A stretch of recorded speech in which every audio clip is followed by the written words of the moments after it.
Chaque jour, Charles et Carole vous présentent la leçon de l'école du sabbat.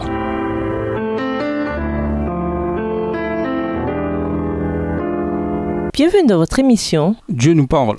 Nous voilà à la leçon de vendredi. Pour aller plus loin, Paul saisit cette occasion pour remettre à ces derniers les offrandes recueillies en faveur des pauvres de l'église mère par les églises des gentils. Ces offrandes volontaires témoignaient de la fidélité des prosélytes envers l'œuvre de Dieu dans le monde. Elles auraient dû être reçues par tous avec une reconnaissance infinie. Pourtant, Paul et ses compagnons se rendirent compte que même parmi les frères au milieu desquels ils se trouvaient, certains étaient incapables d'apprécier l'amour fraternel qui avait suscité ces dons. Si les conducteurs de l'Église s'étaient dépouillés de leurs sentiments d'amertume à l'égard de l'apôtre, s'ils l'avaient accepté comme le serviteur spécialement désigné pour prêcher l'Évangile aux païens, alors le Seigneur le leur aurait laissé. Ce n'était pas sa volonté que l'œuvre de Paul dût s'achever si rapidement, mais il n'opéra pas de miracle pour contrecarrer le cours des circonstances provoquées par les chefs de l'Église. Il en est ainsi pour nous aujourd'hui. Ce même esprit conduit au même résultat. Si l'on néglige d'apprécier et d'utiliser les manifestations de la grâce divine, on prive l'Église d'abondantes bénédictions. Que de fois le Seigneur aurait prolongé l'œuvre de certains serviteurs fidèles si l'on avait su comprendre la peine qu'ils se donnaient. Mais si les croyants permettent à Satan de pervertir leur jugement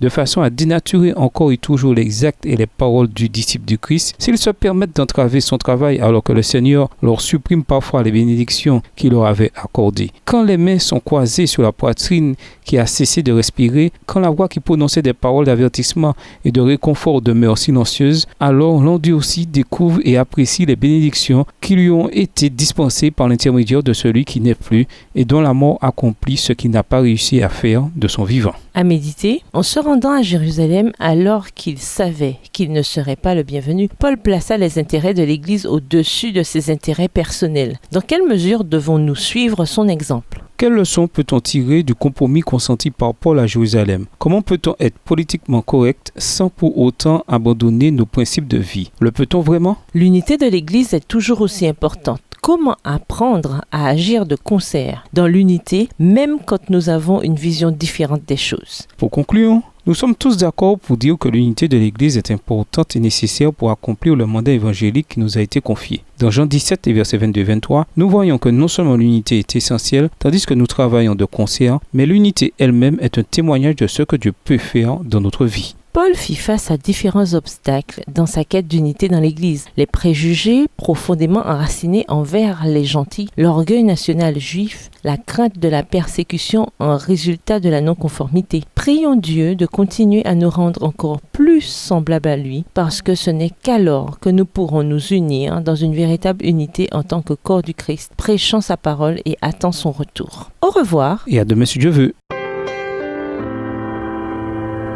Dieu nous parle. Chaque jour, Charles et Carole vous présentent la leçon de l'école du sabbat.